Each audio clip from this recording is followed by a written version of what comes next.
જય શ્રી કૃષ્ણ। આજે આ વિડીયોમાં સાંભળશું તુલસી વિવાહ ક્યારે છે, શું છે તેની પૂજન વિધિ, તેનું મહાત્મ્ય અને કથા વાર્તા। આ વર્ષે તુલસી વિવાહ તારીખ 26 નવેમ્બર કારતક સુદ એકાદશી ગુરુવારના દિવસે આવે છે। આ દિવસને દેવ ઉઠી એકાદશી કે પછી પ્રબોધિની એકાદશી પણ કહેવાય છે। 4 માસની દીર્ઘ નિંદ્રા બાદ આ એકાદશીના દિવસે ભગવાન જાગે છે, આથી આ એકાદશીને દેવ ઉઠી એકાદશી કહેવાય છે। શ્રી હરિના જાગ્રત થતાં તેમના દિવસનો આરંભ થાય છે, આથી સૌપ્રથમ ભગવાન વિષ્ણુના વિવાહ રચાય છે। ભગવાન શ્રી વિષ્ણુ અને દેવી તુલસીના વિવાહનો પ્રસંગ મંદિરોમાં, હવેલીમાં તથા અનેક ગામોમાં ઉત્સવ ઉજવાય છે। આ રીતે શ્રી હરિ વિષ્ણુ અને દેવી તુલસીના વિવાહ સંપન્ન થયા પછી જ માનવ સૃષ્ટિમાં વિવાહ આદિ મંગળ કાર્યનો આરંભ થાય છે। જે કોઈની ઘરે સંતાન રૂપે દીકરી નથી અને કન્યાદાનનું ફળ પ્રાપ્ત કરવું હોય તે વ્યક્તિ જો તુલસી વિવાહનો પ્રસંગ પોતાના ઘર આંગણે કરે તો તેને કન્યાદાન કર્યાનું પુણ્ય ફળ પ્રાપ્ત થાય છે। આ વિવાહ જે રીતે દીકરા કે દીકરીના હિન્દુ વિધિથી કરીએ તે જ રીતે ભગવાન શ્રી હરિ અને માતા તુલસીના વિવાહ કરાવાય છે। આ વિવાહ પૂજા 2 કુટુંબ, 2 સમાજ કે પછી 2 મંદિરમાં ભેગા મળી તુલસી વિવાહનું આયોજન કરાય છે। કાળા શાલિગ્રામ કે પછી શ્રી હરિ વિષ્ણુની મૂર્તિ રૂપે જાન જોડાય છે। જેની ઘરે તુલસી રોપ્યા હોય તેના ઘરે ભગવાનની જાન આવે છે। બંને જગ્યાએ પહેલેથી જ પ્રયોજન કરી અષાઢ સુદ 11ના દિવસે જેમના ઘરે તુલસી વિવાહ કરવાના હોય તેમના ઘરે તુલસી વિવાહ નિમિત્તે આ તુલસી રોપાય છે। આ દિવસે ભગવાન શ્રી હરિ વિષ્ણુ અને માતા તુલસીની સગાઈ વિધિ થાય છે। આ રીતે સગાઈ વિધિ કર્યા બાદ ચતુર્માસ પૂર્ણ થતાં જે રીતે દીકરી કે દીકરાના લગ્ન કરાય છે એ જ વિધિથી લગ્નની કંકોત્રી લખાય છે, પીઠી ચોળાય છે, મંડપ મુહૂર્ત, મામેરા જેવી દરેક વિધિ ધામધૂમથી કરાય છે। કારતક સુદ 11ના દિવસે તુલસી વિવાહ રચાય છે। વિવાહ કરાવનારના ઘર આંગણે, મંદિરે કે પવિત્ર જગ્યાએ શેરડીના સાંઠાથી રૂડો મંડપ બંધાય છે। ભગવાન વિષ્ણુ કે કાળા રંગના શાલિગ્રામને વરાજા બનાવી ભક્તો, સગાવાલા, આમંત્રિત મહેમાનો સાથે હર્ષ ઉલ્લાસથી વાજતે ગાજતે જાન જોડાય છે। લગ્ન મંડપમાં શ્રી હરિના ઓખણા પોખણા થાય છે। માતા તુલસીને 16 શણગારથી સજાવાય છે। જાનની હર્ષભેર ઉમંગભેર આગતા સ્વાગતા કરી ભગવાન શ્રી વિષ્ણુ માતા તુલસીના વિવાહ રચાય છે। ત્યાર પછી મંગલાષ્ટક ગવાય છે। જેના ઘરે તુલસી વિવાહનો શુભ પ્રસંગ હોય તે માતા તુલસીને કન્યાદાન કરે છે। જેમ દીકરીને કર્યાવર આપે તેમજ કર્યાવર આપી કન્યાદાનનું પુણ્ય પ્રાપ્ત કરે છે। વિવાહ સંપન્ન થતાં અશ્રુભીની આંખે માતા તુલસીની વિદાય અપાય છે। આ રીતે ગુજરાતમાં ખૂબ જ ધામધૂમથી તુલસી વિવાહનો ઉત્સવ મનાવાય છે। કુંવારી કન્યાઓ આ દિવસે તુલસી વિવાહની પૂજા કરી મનગમતો વર અને સારું સાસરું મળે તેવી પ્રાર્થના કરે છે।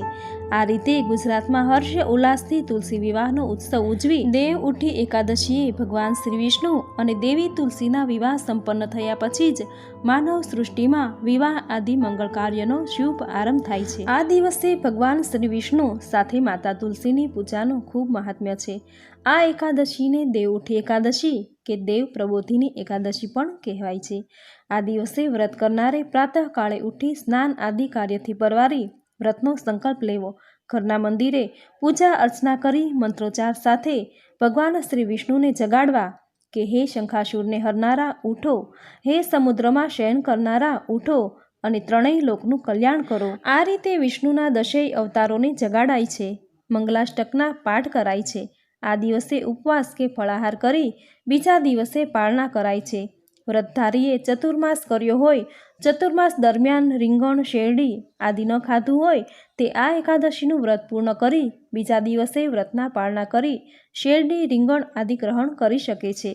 આ એકાદશીનું વ્રત કરવાથી અખંડ સૌભાગ્યની પ્રાપ્તિ થાય છે, સંતતિ અને સંપત્તિનું વરદાન પ્રાપ્ત થાય છે। તો આ હતું તુલસી વિવાહ ક્યારે છે તેની પૂજન વિધિ। હવે સાંભળશું તુલસી વિવાહની કથા વાર્તા। પુરાણોના કહેવા અનુસાર મનુવંશજ, ધર્મવંશજ અને પત્ની માધવીનું સંતાન તે દેવી તુલસી। રૂપ સૌંદર્ય ભર્યું યૌવન ખીલી ઉઠતા તુલસીએ શ્રી વિષ્ણુને પતિ રૂપે પામવા ઉગ્ર તપસ્યા કરી। પ્રસન્ન થયેલા બ્રહ્માજીએ વરદાન આપ્યું કે તમે વૃક્ષોની અધિષ્ઠાત્રી દેવી બનશો અને વિષ્ણુ પ્રિયાનું સ્થાન મેળવશો। તે પછી તો ન થવાનું થયું। બ્રહ્માનું વરદાન મેળવી રાક્ષસ શંખચૂડે યોગીના સ્વરૂપે આવી તુલસીને પત્ની બનાવી દીધી। માથા ભારે શંખચૂડે દેવોની સત્તા છીનવી લીધી। દેવોએ તેના પર આક્રમણ કર્યું, પણ તુલસીના પતિવ્રત્યના પ્રતાપે તેનો સંહાર થતો ન હતો. અંતે શ્રીહરિએ કપટ કરી શંખચૂડના સ્વરૂપે તુલસી પાસે પહોંચી જઈ તેનો પતિવ્રતા ધર્મ નષ્ટ કર્યો. આ કારણે શંખચૂડનો સંહાર થયો. તે પછી શ્રી વિષ્ણુ તુલસી સમક્ષ અસલ સ્વરૂપે પ્રગટ થયા. તુલસીએ કહ્યું, પ્રભુ, આપે કપટથી મને ધર્મ ભ્રષ્ટ કરી છે. આપનું હૃદય તો પથ્થર જેવું છે, તેથી હવે તમે શાલિગ્રામ પથ્થર થઈ પૃથ્વીલોક પર રહેશો. શ્રી વિષ્ણુની ઈચ્છા અનુસાર તુલસીના કેશમાંથી તુલસીનો છોડ જન્મ્યો. શ્રી હરિ શાલિગ્રામ બની ગયા. વૃક્ષના અધિષ્ઠાત્રી બનેલા તુલસી અને શાલિગ્રામ સ્વરૂપ ભગવાન શ્રી વિષ્ણુના દેવઉઠી એકાદશીએ મંગળ વિવાહ સંપન્ન થયા. આ રીતે દેવઉઠી એકાદશીએ ભગવાન શ્રી વિષ્ણુ અને દેવી તુલસીના વિવાહ સંપન્ન થયા પછી જ માનવ સૃષ્ટિમાં વિવાહ આદિ કાર્યનો આરંભ થાય છે. દેવલોકમાં દેવ દિવાળી ઉજવવાનો પર્વ દેવ ઉઠી એકાદશી અને વિષ્ણુ તુલસીના વિવાહ સાથે જોડાયેલો છે.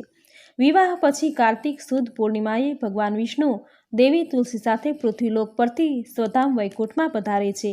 આ મંગળ અવસરે વૈકુંઠ કે દેવલોકના દેવો ભેગા મળી શ્રી વિષ્ણુ તુલસીના સ્વાગતમાં દીપમાળાઓ પ્રગટાવે છે.